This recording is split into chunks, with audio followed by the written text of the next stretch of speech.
Hey guys, if in case you didn't know, I'm at the Edinburgh Fringe every day until the 25th of August with Sean and Johan and Duffy Connors at Dropkick Murphy's Bar at 6:45 p.m. Come and see us if you'd like some laughs. Before that though, this is a really interesting podcast because of the guest I've got. Before I say anything, before I introduce the guest, I just want you guys to open your minds to new possibilities, please.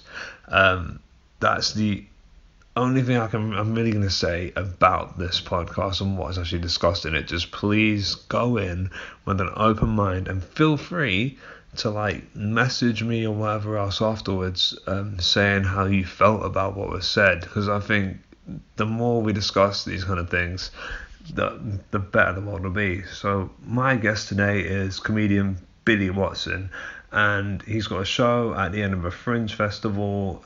He will talk about that in the podcast, but yeah, go in with this with an open mind and please welcome Billy Watson.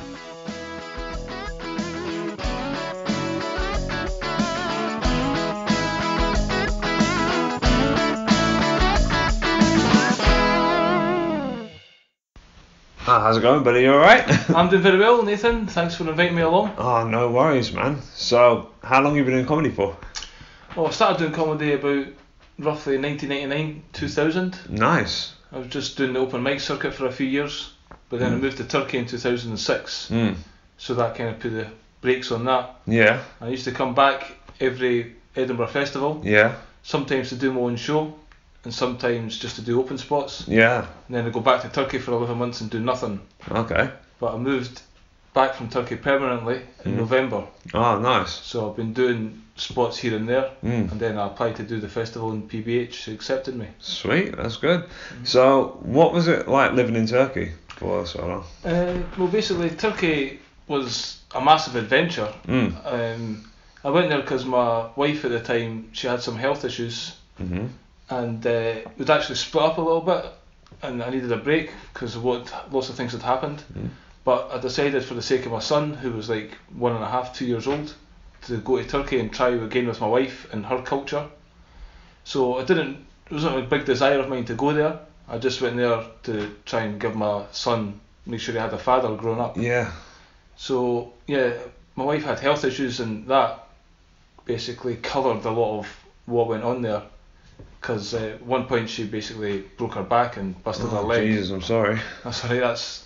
That's lots of other things happened before that. Yeah.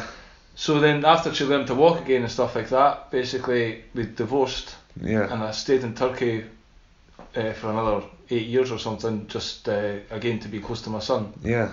So I was always there for him. Yeah. Then about 4 years ago I came back to Scotland and I tried to get a job, and then I went back to see my son, and I decided to move back. So I stayed again for another 4 years, and then this time I brought him back with me. Yeah. And I've been living in my mother's house for 8 months, but about 3 weeks ago, I got my own place. Oh, nice one. So me and my son are now in that. Oh, wonderful. So now he's old enough, I could leave him, I could take him away from his mother. Yeah. And the education system's better for him here. Yeah, I can imagine. And he wasn't too happy with the heat. Yeah. And also with the schooling system, so he's much happier here. Yeah, it's kind of cool to hear that this, because I work in the school myself when I'm not doing all of this. It's kind of nice to hear that we don't have the worst education system. I'm not a big fan of the education system in general, Me neither, to be honest with you. Basically, it's outcome-based learning. They're giving kids all these answers, A, B, C or D, and they're treating them all the same. So it's like, Pink Floyd, another brick in the wall, they all come out like sausages. Yeah. Basically, and they just train them to work in factories. Yeah. Whereas they should be teaching kids how to think, not what to think. Yeah. And using the trivium method of education, That's critical right. thinking. But they don't want critically thinking Of course not. population. So I call it education, I actually call it indoctrination, into a belief system and obeying authority and stuff like that. Yeah, I completely agree. And in Turkey it's even more, controlled. They don't encourage the kids to think at all. In fact, if you ask any of them a direct question that's like a deer in the headlights kind of thing, they're not used to that. It has to be in front of them on the bit of paper to get their answer from, Really? Yeah, it's pretty bad. Do you know what, I completely agree. Like, because I'm not strictly a teacher. I'm a counsellor, as it were, a learning mentor, a counsellor, as it were. So I get the kids with social skills and behaviour problems, right? Yeah. So what happened is, like, I'll never say to a kid, don't argue back to a teacher. Mm-hmm. It's just about how you do it to get the thing across. But I think what I find with a lot of teachers is they've worked so hard, not in inverted commas, but they've worked so hard to get where they are, they can't take it when a 16-year-old challenges them, and because of their ego, they get a little bit. Well, to me, a teacher these days is just a servant of the system. Yeah. So the person goes to the university to learn what needs to be a teacher, and then it's got the answers. There's another one that set answers. Yeah. So if the kids ask a question and it's not in the book, then they're a problem. Yeah. Instead of, like, there was a teacher called John Taylor Gatto who wrote a book, The Secret History of American Education. Mm-hmm. He was a brilliant teacher, and he said to the children at the start of the year, if you ask me a question and I can't give you a reasonable answer why we're doing this topic, what's the value in it, then we'll drop the topic and move on to something else. So he was a teacher, and that he could move to different topics and not just repeating what the system wanted it to do. Yeah. So, yeah, to me, it's... And the problem children in school, you usually find that they're the most intelligent. Of course. Because they're bored shitless, basically. Yep. Sitting in a square room, just white walls. Especially in Turkey, they don't have like a library or these kind of things that we take for granted. Oh, shit. So these 13, 14-year-old kids, I used to teach different classes because I was like the native speaker. So I got put in with all age groups. And you could actually see it from like going from 5 years old to 16-year-olds, the kids getting lowered down in their seat because they're more and more depressed. Yeah. And yeah, the ones that say ADHD or something now, that's the ones that have got intelligence and are creative. Not everybody learns the same way with a teacher and a blackboard. You know, there's practical things people can do, and maybe some could be a mechanic, some are more artistically, and that's the problem. I believe in Finland they're more like focused on that individual, and try to bring the best out of that particular individual. Because everyone's got talents, you know. Yeah. It's just a case of giving them the tools to find those talents, and then every child could be, you know, very much a contributor to society with their own innate gifts. Yeah. Instead of just dulling them down and putting them into a job, and you know, then people drink and all the rest of it just to kind of numb the pain. Yeah. It's so sad to see, like, because we've only got we only had 1 year group in, because we're in secondary. We've got a secondary school at the moment, and we've only had 1 year group in so far. We're gonna have another year group in September, right? Mm-hmm. The difference between some of it's so sad because they come in and they're quite high energy, they're quite excited about it. This is the start of the year. Yeah, at the start of the year. Mm-hmm. But then as the year progressed, they just deflated. Because they know it's kind of pointless in a lot of ways. I mean, kids these days are getting taught this stuff that they'll never use again. Yeah. And it's purely for the fact to tell the system what it wants to hear. Yeah. And then if you do that, then you're a good student. That's right. And then you're going to get a good place in university. If you do the same process there, tell the system what it wants to hear by following these books that are the official books, then you progress to the next level. Then you get a job in the system, serving the system. It's true. Instead of, you know, what unique contribution can you offer? Yeah. You know, or some joy and passion and fun. Yeah. Whatever happened to that? That's right. It's getting knocked out of society. Basically, people are our own worst enemies.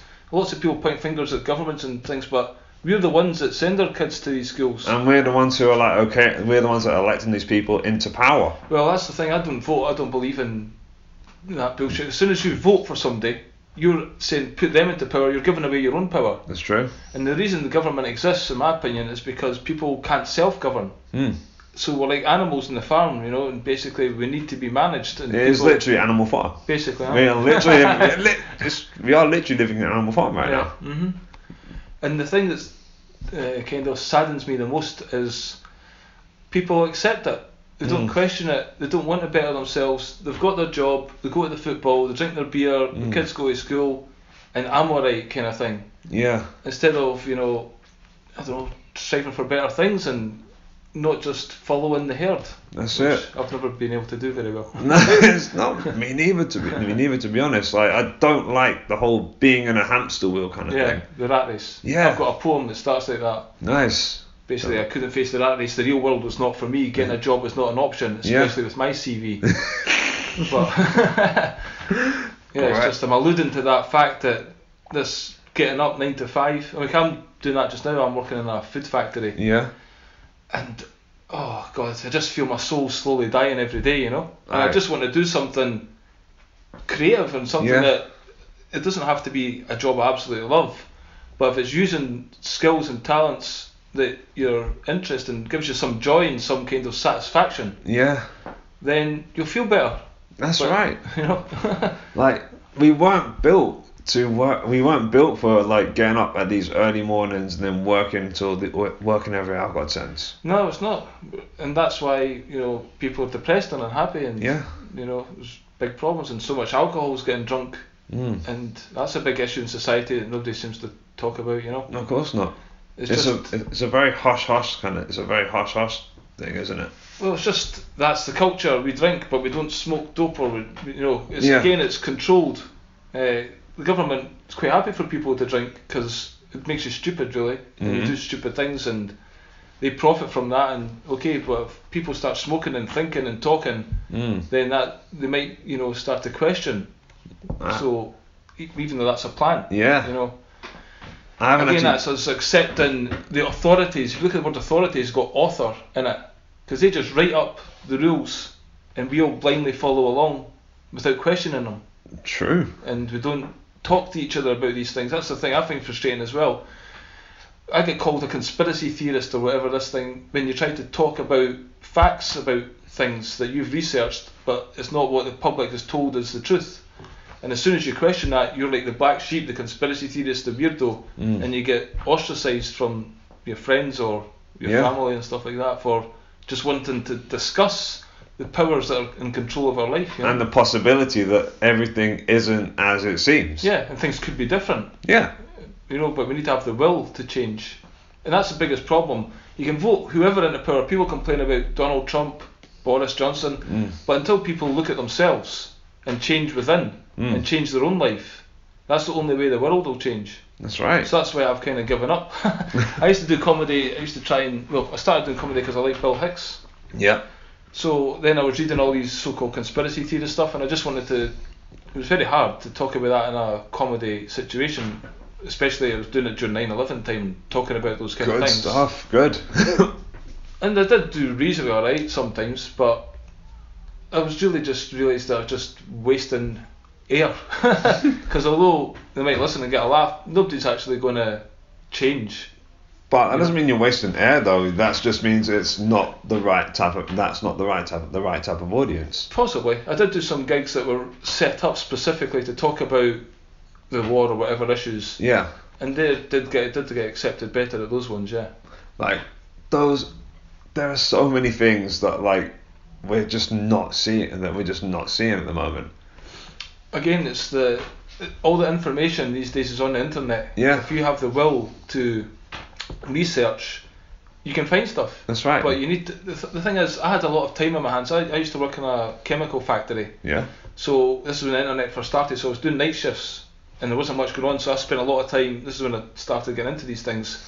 So then it's like a layers of the onion. You just peel one back and then you get into like Alex Jones and then you realise he's maybe not giving the full story. Yeah. So that's what I've been doing for like 30 years. And then again, I lived in Turkey and I wasn't working that much because I couldn't work legally and stuff like that. So I was spending countless hours. But most people these days have got a job and then they're tired. They come home, so they don't have the time to invest in these things that I've had. So I'm quite lucky in that respect. But again, if people really do want to find out, it's all there for them. All the secret project for the American 21st century and all these documents. Even, you know, what's the guy's name? The guy who has got a Bible and Freemasonry. There's a famous book he's got. Anyway, there's basically so many books and so many things people could discover. Yeah, that's right. So there's no excuse really. I think certain pockets of people are starting to wake up now, especially in the wake of everything that happened with Jeffrey Epstein. Well, that's an amazing thing that's coming out. Yeah. To me, like Jimmy Savile, the BBC should have been shut down. Yeah. That's ridiculous what's going on with that. Of course. And now we're still paying TV licence money to that company. I know. And they've protected all these paedophiles and stuff like that. And they're still doing it. Still doing it. Yeah. It's like all this problems magically went away since Jimmy Savile died. My arse, you know, this stuff. Because if you want to get into this in a big way, I can Fuck it, let's do it. Yeah, let's go. I love it. Because these guys at the echelons of society, the top level, you know, they're satanic worshippers, and they do certain rituals, and they get power from demonic entities and stuff like that, and that's their god, you know. And in some respects, they're performing a role in society to control the farm, and it's like a necessary evil right now and I think they're making things more and more ridiculous and more obvious to almost kind of force us to wake up. Yeah. It's like you get Trump in power, you get Boris in power, and you get this Epstein thing.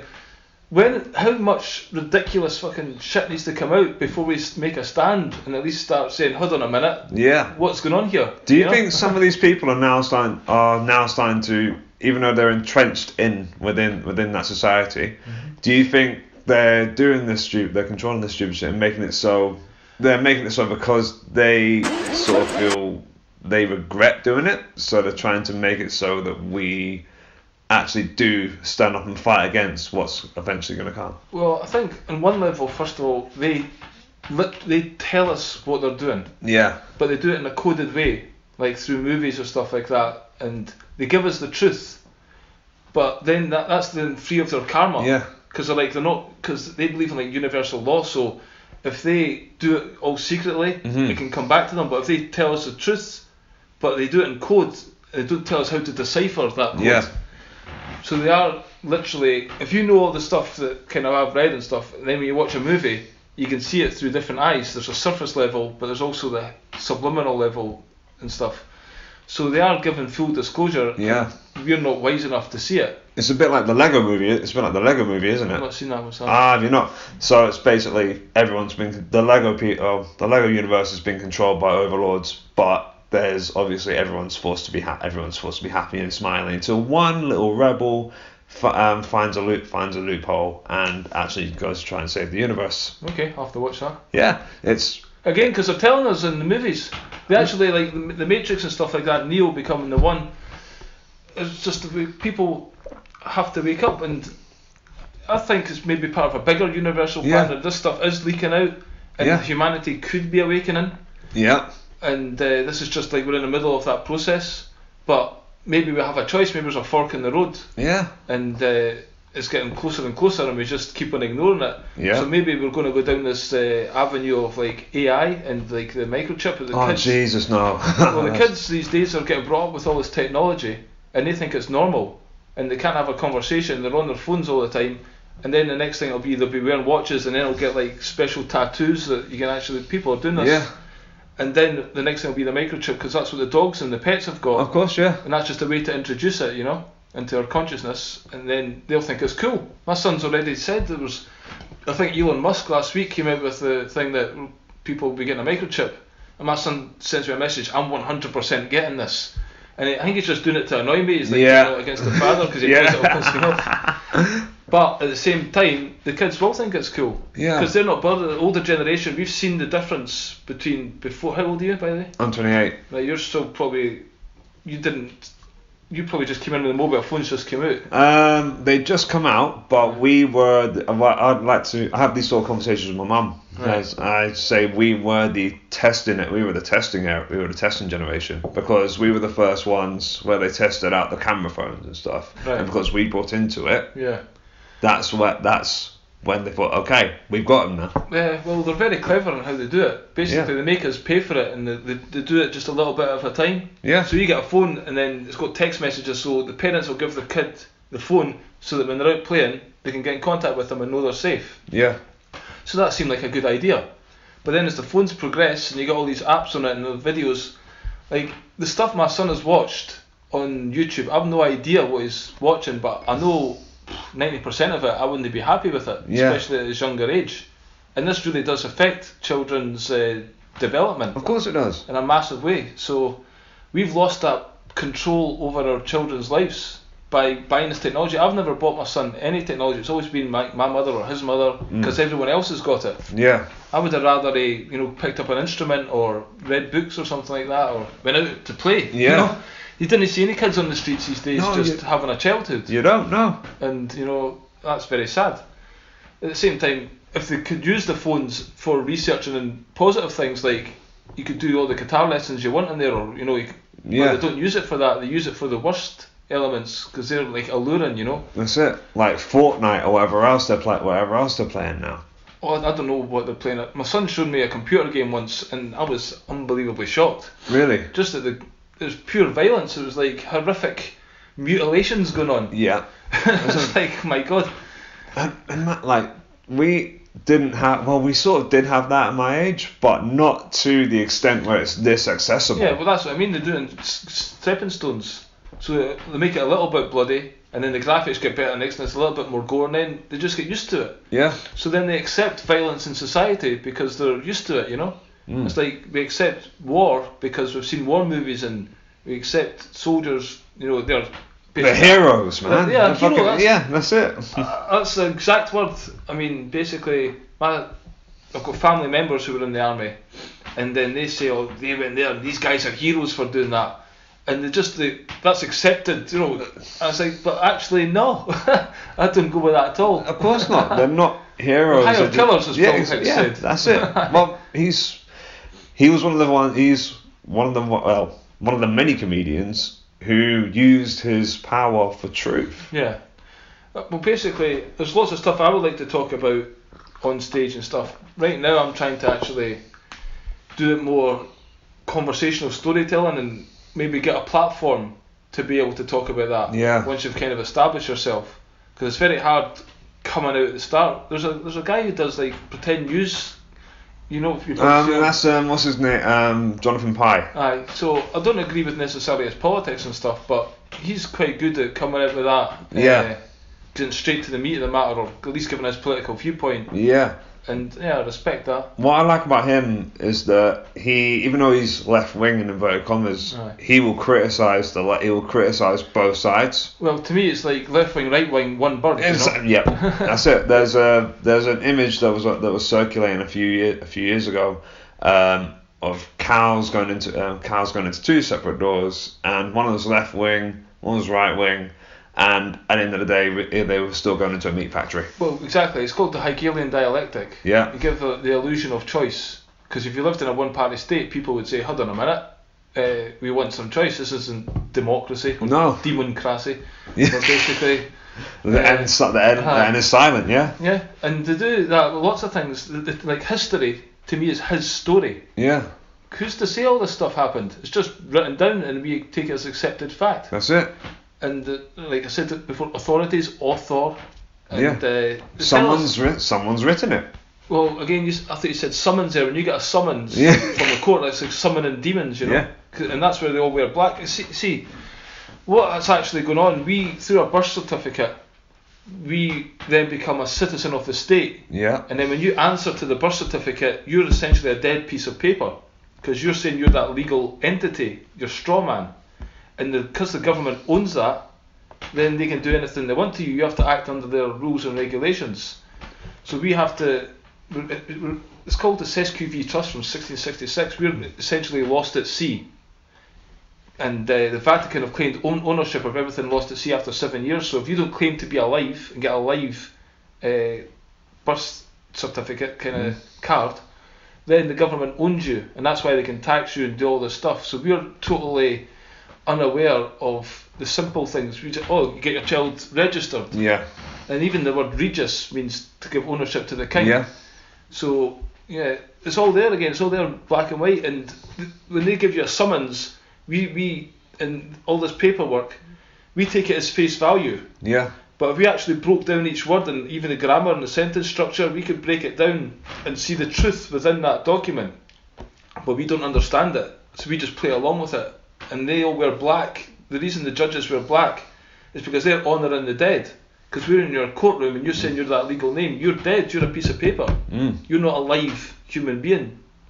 So that's how they can enact all these laws, and we have to follow along blindly. That's it. So we have to... The most important thing, I think, is educating ourselves on the paperwork, the documents that we sign and get ourselves into, and the contracts have got the word con in it, Yeah, that's it. That's the first half, yeah. Constable and all these things. Basically, once we understand that, why don't they teach us these things at school? Because exactly. School, if you got a school of fish, they all turn at the same time.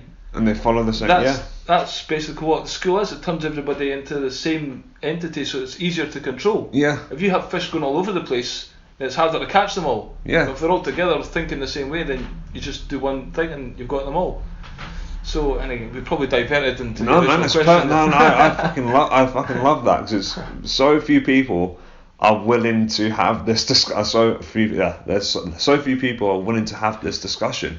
I used to go around trying to convince people, but now I wait to see the person. If I mention something and they're open to it, then I'll have the discussion. Yeah. Because I think it's important to talk with the people who do, or at least are willing to entertain the idea, or just to talk. Yeah. You know. But as soon as somebody shuts down or whatever, then I just don't bother, because you're just wasting your time. Yeah. Well, the thing is, you can't force someone to listen to you if they're not on your wavelength. Yeah. Anyway. Mm-hmm. But I think it's just important that everyone has a slightly open mind. It would be a great thing. Yeah. But then if we did that, if we were allowed to do that en masse, then I reckon that would cause a problem for those above us. Maybe the powers that be are letting this stuff out slowly. You talked about, if they're letting these things out, maybe that is the process that needs to happen. They can't just give full disclosure, because then maybe we'd have no respect for police and start rioting, and then so maybe it has to be done gradually. Yeah. Or they're giving us the opportunity. As I said to you, there could be two roads to go down. This technological road, the AI, which basically is going to make us subhuman. They'll call it transhumanism, Yeah. But to me, that they're doing it now. They're putting our avatars and everything like that, all the data that's collected. People think Facebook and Google are good guys. There's Skynet. Basically, there's Skynet. Well, that's in China right now. They've got this technology. They can watch everybody walking around, and that's going to come in here. Yeah, of course it is. And they're going to have the social system where, there's that Black Mirror was quite good for, again, telling you what's going to happen. So you have an interaction with somebody, you rate them and stuff like that. And then if you're a bad person in society, you get ostracised and you can't get access to certain things. And all this data collection stuff is making an avatar. So people like the Kurzweil or something, what's his name, the head of Google? Yeah. They want to live forever, so they want to get their consciousness put into like a robot and stuff like that, and essentially we're going to be robots, and the AI is going to take over our host body. That's Doctor Who speaking, isn't it? Doctor Who. With the Cybermen. All right, okay. Where they essentially implant something into your brain, and then you essentially become a robot. Yeah, the thing basically, it might start off with mostly human, and then the AI doing a little bit, but over time it'll just assimilate us and we'll become the Borg. Because I think there's in the Bible and in the Quran and stuff, they talk about the Archons or the Jinn. Yeah. Which is basically a demonic energy. It's like in the Matrix, it said the humans turned into a battery cell. So we're like a powerful life force, but they can only suck out our negativity. They feed off anger, fear, jealousy or whatever, these negative emotions. These emotions can be transmuted into something powerful, something good. Like if you're angry, it can give you the will to do something. Yeah.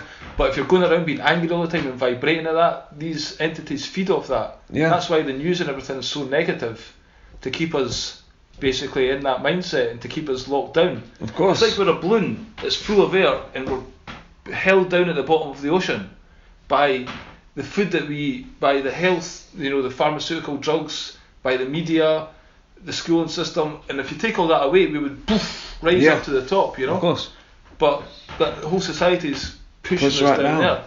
So. And the thing is, people are willing to lie down. They're not willing to try and stand up against the hand that's pressing us. Well, it's basically in China they had the thing, the nail that sticks up gets hit. Yeah. And I've always been one to be honest and speak my mind and try to hold my integrity. Yeah.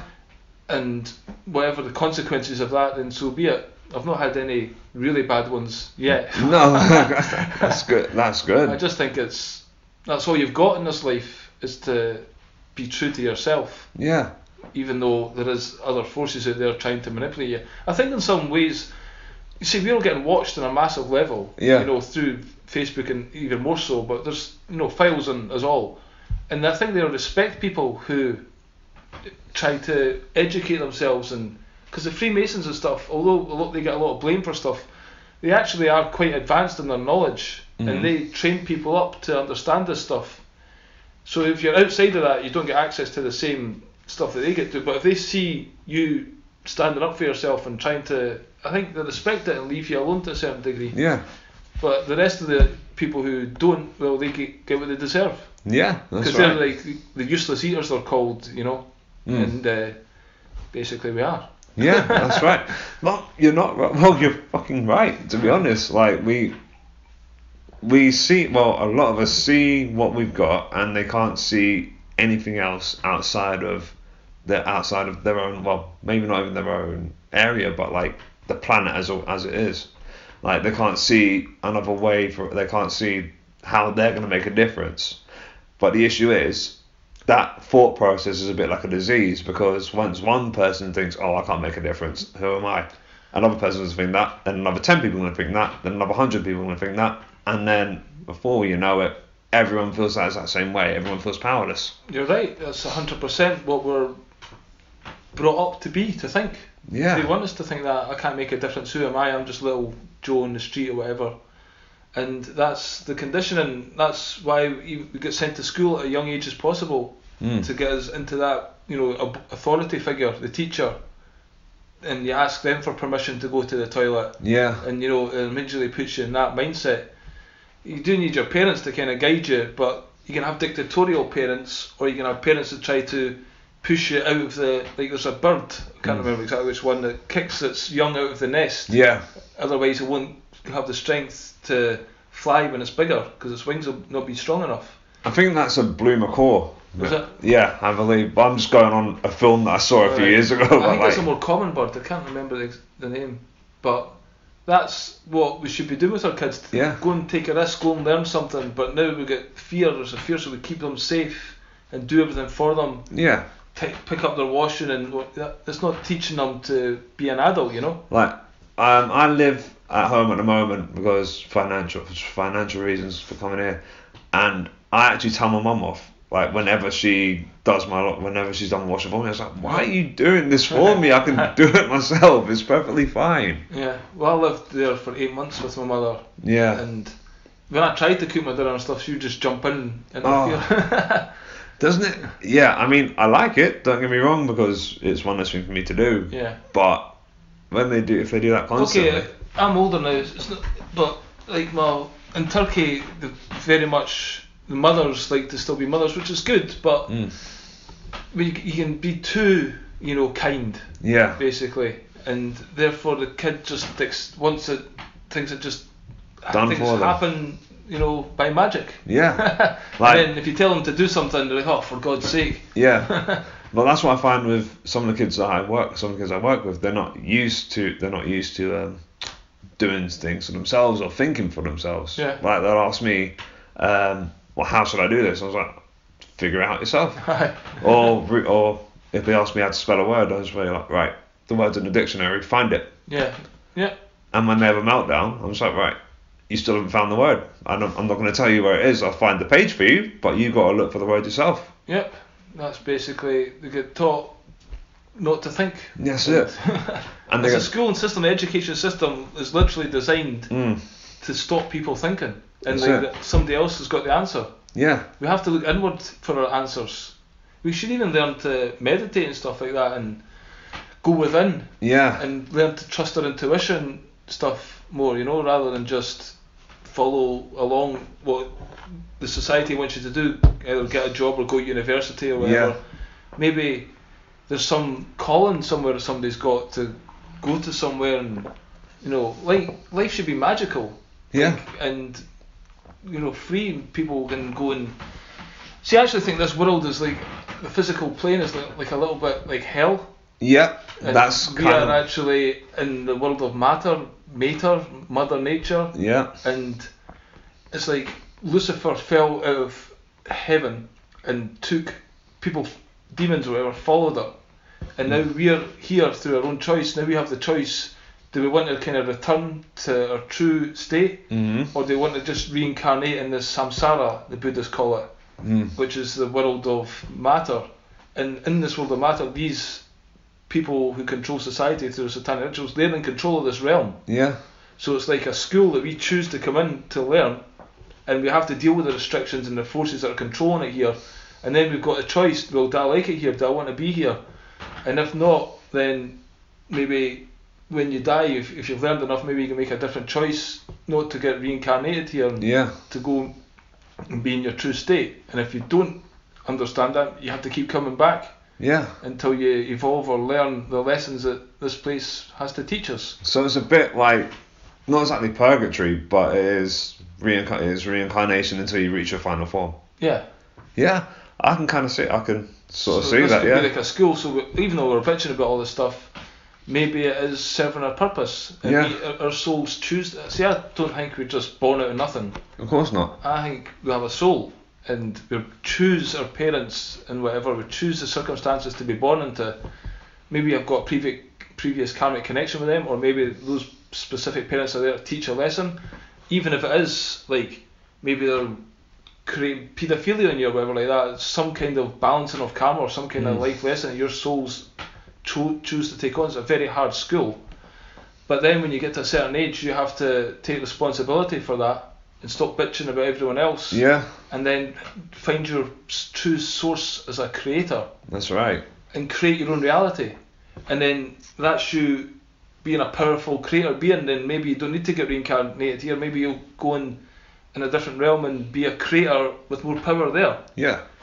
But if you're just a servient, slave here, okay, you might need to come back several, God knows how many times, until your soul starts to grow and evolve, and then maybe it'll reach that level in the future. So it's hard to say, It is. It is really hard to say. We are living in the Matrix. I know that's a cliched thing to say, but with everything, with the technology, with like the potential for reincarnation and all that kind of stuff, we are living in a cycle, and it is essentially the Matrix. Yeah, and there's I think this could be like a computer simulation. In some ways, because there's like these news stories that come out. There's a lot of this fake news. It's like they put like a virus into the program, or they actually, like this Epstein thing.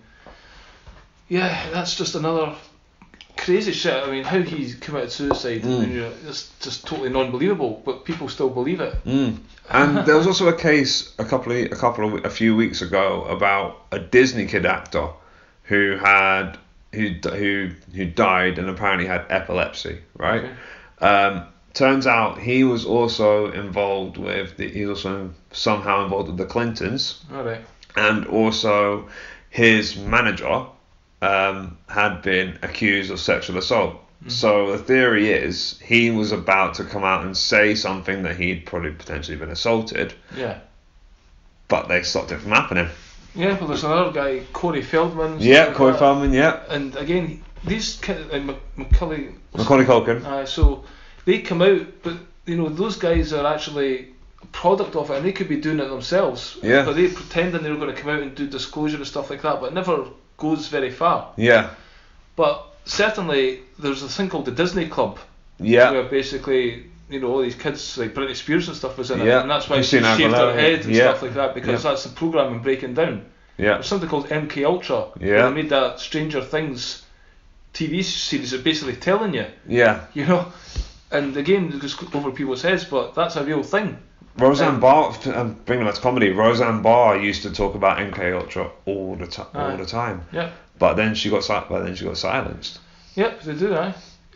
Basically, I don't really trust anyone with a certain amount of fame. No. Because to get that level, you have to be in the game. Yeah, that's right. Bob Dylan said, he'd done a deal and he's keeping up his end of the bargain in a famous interview, in 60 Minutes. But they're all up to their eyes in it, and they all have to do things, certain rituals, I'm sure, to get to that level of fame. Do you want this? Well, you have to show that you're willing, and then sign your name in blood as the thing. But basically, do some act that then they can, if you're going to do anything, they can bring out this and blackmail you. And and again, they can take you out whenever you want, because you're their property at that point. Yeah. Like George Michael on Christmas Day, after having that song. Was it Christmas Day he died? Yeah, he was. Yeah, it was. I mean, that's just not fucking happening in real life. It's definitely, whether these guys actually die, I mean, they could get taken away somewhere like David Bowie and stuff. Maybe they've just served the system long enough, and then they can, because I want to see their dead body. Yeah. And then, okay, he's dead. Yeah. But you don't see that with Prince or David Bowie or Tupac or anyone like that. Yeah, So exactly. They could just be serving a role, serving the point in the system. Another thing we could talk about is like Paul McCartney. Mm-hmm. Like the Paul McCartney's going around these days is not the original Paul McCartney. Basically, there's rumours in the past that Paul is dead and all this stuff. But now there's a book called Billy Shears, I think it's the name of the book. I've not actually read it yet, but there's lots of people. That's actually Billy Shepherd, or it could be William Campbell. There's different names, but the guy who's playing Paul McCartney just now, he's written this book, or that book's out with his permission, and they're giving disclosure because he wants to kind of be recognised for who he is. But it's not going to come out fully till after he dies. But that's just another instance of how we're getting duped in the public. And yeah, because they're all operating on a level, so they all think that's cool, that's just part of the game. Yeah. And he's playing a role, that character is a role, Paul McCartney now. And yeah, you're giving it lots of truths and stuff, like lots of Beatles songs have hidden meanings in them and stuff, and it's like a big massive clue to figure out. And it's just a game to them at some point, you know. And he's actually encouraging people, come on, use your brain, wake up, listen I'm telling to this, you, you know. Fucking here's all the clues, you're stupid. Yeah. And people, I love Paul McCartney. But that might not be Paul McCartney that you taught me. It certainly isn't, because like guys who've done scientific research on the shape of the nose and stuff like that, it was two Italian guys back in the early 70s says this is rubbish, they're going to disprove this theory, and they ended up coming to the conclusion that it wasn't the same Paul McCartney based on, you know, the position of the earlobes and all this kind of stuff, and it's obviously not when you look at it. In fact, there's even more than one of them, because sometimes they use doubles as well. So that makes it even more confusing. I've seen, like, even with John Lennon stuff, you see many pictures of them, and you're like, that. We all look at them and say, that's individually, that's John Lennon, that's John Lennon. Right? Yeah. I've seen, but then you put them all together, it's like, well, that guy's different to that guy, you know? It's just amazing. I don't know, it's like a veil or something that's in front of us, and until it gets pointed out, you don't see it. It's like a little bit of a fog. Aye. Where we can just about see enough to make it to recognise something familiar, but we can't see the whole thing. We're just to get that much information bombarded at us. It's hard to really stop and pay attention to the small things because we're kind of overwhelmed. Yeah. And especially the internet these days, it's like on different sites all the time and so much information. People get confused and then we don't stop being human at some point. So again, the fork in the road, like Brave New World with Aldous Huxley, he had the thing like the technological society, we're all getting born from machines and stuff. And then there was the savages who lived in the wild, you know.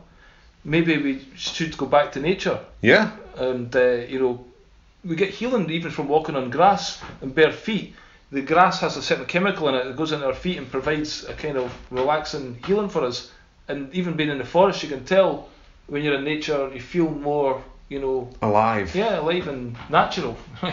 You don't. Well, that's concrete jungle, as Bob Marley talked about. Oh, We're yeah. addicted to that kind of, you know, intensity and the stress and stuff. It's like an addiction, but it's not necessarily good for us. It's true. So bring it back to something a bit more mainstream. Right. 40 Towers. 40 Towers, aye. We're running out of time. Yeah, man. Well, you got your son. You got your son in the car. But yeah, 40 Towers, man. Like that was. It's fantastic sitcom. Well, Nathan asked me to basically tell him a sitcom that I liked, and I couldn't see past 40 Towers. I know it's quite a predictable one. Oh, but the thing is, that's what makes it so good. What I like about 40 Towers is, like, first of all, Basil, the main character, he's got a lot of flaws. Yeah. So he's trying to do the right thing, but he's a very flawed human being. And you see, that's life, isn't it? Sometimes I do a comedy character, at this festival, Nob Stewart, and I put all my flaws on display because you can empathise with that. You can see, okay, he's trying his best, but he's making a fuck up. So failure is kind of funny because you can see yourself trying to succeed and failing in life. So when you see somebody else fail, you say, I'm not alone, you know? And I find there's healing in that. But also it's very funny. Yeah, that's right. And yeah, it's a brilliantly written series. And I like the fact that even though he's one of the funniest characters in there, he's the straight man to everyone else. Like, so he's not the one like doing all the wisecracks or whatever else. It's the characters and everyone else around him. Yeah. But his reaction to it is what makes them funny. Is what makes the whole thing funny. Yeah, it's just every character maybe Polly's not quite so well defined as the rest, but she's like the one who's kind of going in between them. Yeah. So she's friends with Manuel and friends with Sybil. Yeah. So she's doing that role, and all the rest are very strong. And yeah, it's just, I mean, some of the lines in it, again, these days you wouldn't get away with when it says these people are wogs. Yeah. But I think that's, diluting language. Yeah. I hate all the politically correct stuff, and this left wing these days are the new fascists. Oh yeah. Because you can't say anything now, so they're limiting free speech. Yeah. We should be able to say whatever the fuck we want. Yeah. And people choose to become offended, but these days people are encouraged to become offended. Yeah. Because then you can change laws when you have like a minority group being offended at something, so they've got all the power. What I find though is that like there's you can have freedom of speech, but what people who are so-called free speech advocates don't understand is that freedom of speech also includes freedom of reacting, to react to the free speech. Yeah, there's consequences for everything. Maybe. Yeah. So, but if you try to say you can't say that, you can't say this, that's wrong. But if you say you can say what you want, but then there's the consequences of that. Plus, it's not the words themselves that basically have the power. I was in an African restaurant, right? I'll tell you a story, and I used the word nigger, right? But I used it in a certain context to try and talk about this stuff. Yeah. So and I was actually trying to explain it's a context of it was just other comedians in the audience, so it wasn't actually an audience. And I was talking about these things, but there was two Africans there, and they just because the fact you said that word, they didn't see past that. Okay. That word had such a strong thing in it. And then it became a 10-minute discussion on the words, but I was just trying to make the point. It's not the word. It's the context in which it's used and how it's said. And once you write something down or take it out of context, it can become something different. That's right. So it's the intention behind the words, not the words themselves. And you can't quantify that, so then they just break it down. You said this word, you're a bad man. Yeah. That's right. You can't question certain things as well in society, then you're immediately deemed, labelled as something just for wanting to talk about something. Like basically people talk about the Holocaust. Yeah. So if you even mention anything about that that's against the official story, you're immediately branded anti-Semite. That's right.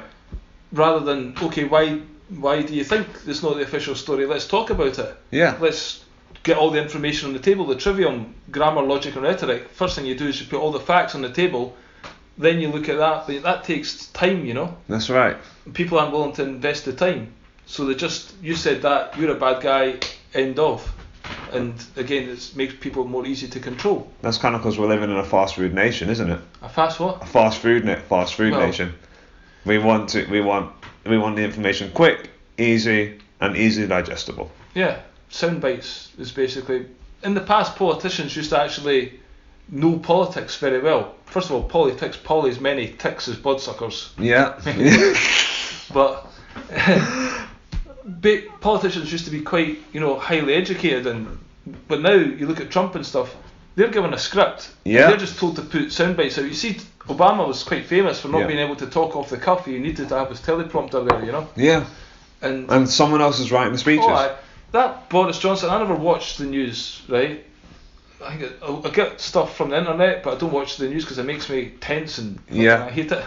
But I watched about a minute of Boris Johnson accepting the speech when he won the thing recently, and you could tell it was he was reading from the paper and he's saying it all passionately, but it's 100% written for him. Of course. And I don't believe he wrote that. Oh, of course not. We've got all these guys, and then people say, "Oh, Boris said this, Boris said that," but he didn't. It's just an actor. He said it. The whole thing's theatre, in my opinion. It's a big theatre show to get you looking at Boris, to get you looking at Trump, where behind the scenes they're putting 5G towers up everywhere. Yeah. And there's chemtrails in the sky.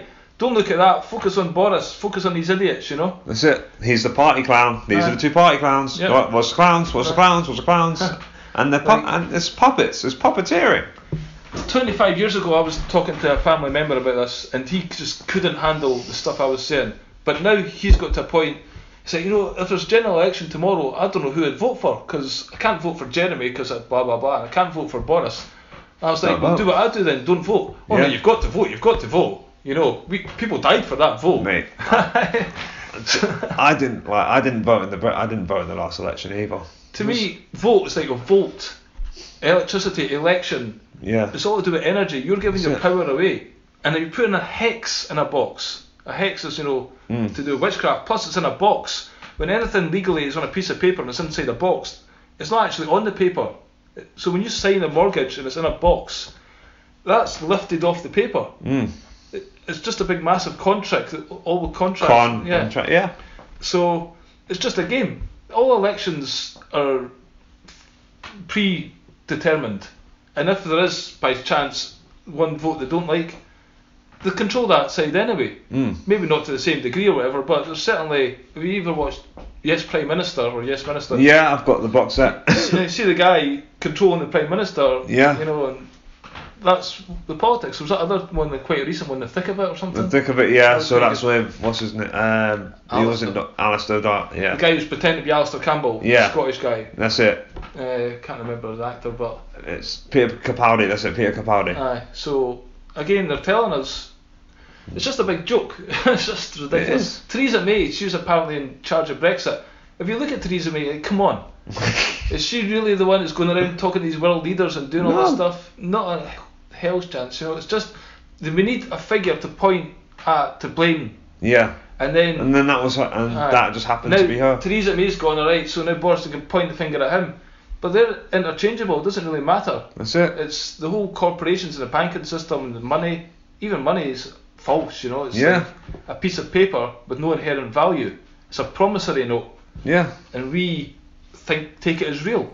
Of course we do. But if we didn't, society or whatever could break down, and then God knows what would happen. Yeah. People don't have enough love in their hearts to really get together and actually make a difference. It's too much, because we're flawed in this human condition. And that's probably again why we need government. Yeah. Because we can't really, or certainly we're getting dumbed down. Where in the past we would sow our own stuff, we'd make our own food, we'd build our own houses. I mean, if the electricity went off tomorrow, within a week, it'd be chaos. Yeah, that's it. It'll be absolutely mental. But that could be the best. That could be the thing that we need. Yeah, it could be. Yeah. I think we need a little bit. I think we need a little bit of chaos to actually allow us to become who we are meant to become who we are meant to be. Because where we are at the moment, we're not supposed to be in this. As I said before, I think we're not supposed to be in this rat race. We're not supposed to be constantly stressed. No, definitely not. Life could be beautiful. Yeah. Life could be wonderful. I like a paradox where I love people, at the same time people piss me off. Yeah. Yeah. I really want people to be good, and I try to see the best in them and bring out the best in them, but then they continually let you down. Yeah. So then you kind of lose faith in humanity. Yeah, that's right. And just despair, and then you just hide yourself in the room and fucking wank yourself to death. And wank yourself to death. That's a fucking great analogy. You know what I mean? Just you kind of lose hope. Again, even talking about that though, the amount of pornography and stuff on the internet is absolutely fucking ridiculous. But it's not just on the internet anymore. It's literally everywhere you look. Oh yeah, all movies and stuff. It's always got the obligatory sex scene and stuff in it, and even in Turkey, in a Muslim country, there's like big, huge posters of like girls in bikinis with hardly anything on. You're like, this is supposed to be like a reserved country, That's it. But it's just accepted as normal now. It's ridiculous. Because all these boundaries have been pushed. Yeah. And pushed. And because if you accept the fact that the elites are into paedophilia and stuff like that, all this like gay, lesbian, and transgender, LGBT, whatever the hell it is pushing towards getting paedophilia to be accepted and bringing the age of consent down. That's where it's heading. Just to make it, it's just, they call it intergenerational love or something like that. They'll give it a new name, Wow. That's what's getting talked about. Yeah. Wow. Fuck. That's man, like, because. And if you see, look, all these young kids are dressed up in skirts and makeup and all this stuff, and Miss Selfridge or whatever selling all this makeup to 8-year-olds and stuff like that. It's this over-sexualisation of society in general and children. It's absolutely ridiculous. It's true. In the 70s, if you'd have put something on from TV now on the TV, then people would fucking lose their mind. Of course they would. Yeah. Because now it's just like, oh well, Yeah, but now we're just it's just kind of blasé to us. Yeah. Like I just find it sickening that there's child pageantry. Yeah. Like and things like that, and just like whatever happened to letting your kids just being kids? Yep. Well, even the word kid is like a baby goat. Yeah. That's So we shouldn't actually call them kids. a child. Yeah. What happened to letting them have a normal Yeah. childhood? Yeah. It's very important to daydream, you know, but they don't get the chance to daydream if you're constantly on your phone. Yeah. So you're stopping that natural thing, okay, just letting your mind wander and use your imagination and getting a pen and paper and making drawings and, you know, got your tennis racket turned to a guitar and stuff like that, just to play. And that's how you can learn. But now that's taken away from them because they're watching Peppa Pig or whatever. Yeah. I see parents pushing a pram with a big tablet in the pram, walking around with Peppa Pig on it, 2 years old, you know, so they're immediately getting indoctrinated into the technology. I see parents at restaurants when they should be speaking to their kids. Yeah. Just having their kids on the iPads and the parents on their phones. Yeah. Oh, it's incredibly sad. Like at the mess room at the factory I work right now, young guys or whatever, before when you worked in, people had a laugh and they talked to each other, maybe someone would read the paper. Yeah. But now literally everybody, 40, 50 people, is practically on their phone and not talking to each other. Okay. It's mind-boggling. We have just lost the art of communication, man. We have indeed. Like Trent, my son is like nearly 15. He's probably a normal teenager. Yeah. So he like grunts, you know. Yeah. It's hard to talk to him. I'm trying to get him to communicate. So I don't know if it's just that age, or that's just what's happening to kids these days. They can't talk to each other. I think. Well, speaking from my personal experience, I was a bit of a grunter when I was like 14 to 16. But you kind of grow out of it when you're forced to. Well, you have to kind of force them out of it. Okay. But yeah, they do come out of it when they're kind of dragged out of that state. Well, if he's going to get a job or something like that, you have to, man. He's going to have to put the phone down and learn. That's it, yeah. Oh man. So, fucking hell, we went everywhere today. We did, really brilliant, man. Like, where can they find you? Like on. Well, right now, I'm doing a show at the Edinburgh Festival at Barbados. Yeah. It's on 11:15, but I'm not actually flyering. I've got flyers, small things made. But I look at people in the audience in the thing at the street, and I just say, they'll not get me, because my humour is very raw. And yeah, I like to push things quite a bit. Like a guy after the gig the other night says, you crossed so many lines there. I was like, well, I don't really have a line. I just tried, because I tried to be raw, real. And I want to get some kind of, it's not necessarily a comedy show, although I tried to make it humorous. I'm trying to get some kind of connection emotionally with the audience to get them invested in stories or whatever. Yeah. And I do tell stories to try and get a laugh, because if you're just talking for an hour without that. But I really am, I want to just connect with people, and I'm using it as a training thing, because I've just been doing 10 5-minute gigs since I've come back. So I'm doing the festival to force myself to do an hour and see what comes up. So that's what I'm on, but I've got a website, it's billywatson.tv. I have to explain it every time, it's supposed to be Billy Watts on TV when nobody gets it. And then also the character I'm doing is called Knob Stewart, without the K. Yeah. Knobstewart.com, but that takes you to the Knob section of my Billy site. Okay. But so Billy Watson TV, you'll find lots of stuff there. Oh, sweet, man. Mate, it's been absolutely wonderful speaking to you. Okay. Like, I love doing, the reason I do this is just like to open my mind and to like learn from different people, and I feel like I've got a lot of shit to read up about after today, man. There is a lot. I mean, I've got to the stage now where there's not that much more I can actually take on, because to what purpose is it serving? Yeah. I'm just going down so many rabbit holes and it's never ending. So I'm now trying to actually work on my own stuff. Yeah. And try to, take care of my own life, because that's the only power you actually have at the end of the day. That's it. So that's what I'd recommend people do. You need to educate yourself on the systems of power that are controlling your life, and the more people that do that, the better. But really, ask yourself, what are you here for? What can you offer? What is your gift to give? Because everyone has something. Yeah. It might not be something that makes you famous, but it could be something that provides some good in society. That's it. Even if it's just a few hours a week at your local centre volunteering and helping some people, if that gives you pleasure, if it helps, do that, you know. Try and improve the world. That's it. Like, somehow. Whatever way you can, whether it be... And yourself. Yeah. Create your own life. Realise That's that it. you have the power within you. Even if you don't achieve anything, if you're trying something, that's important too. I could do this festival and I could never do comedy again, but I've had an experience for a month. Yeah. Which is teaching me stuff, you know, and it's making life interesting. That's I'm not it. just watching TV and football. Or saying, oh, I wish I'd done that. Yeah, exactly. Aye. We're actually doing it. Because lots of people, when they're about to die, say, what's your biggest regret? It's not things they've done, it's things they haven't done. Yeah. Because they've just spent their life on the hamster wheel. That's it. So get off the wheel and do something. Man, it's been an absolute pleasure. Thanks so much for coming on. Thank you, Nathan.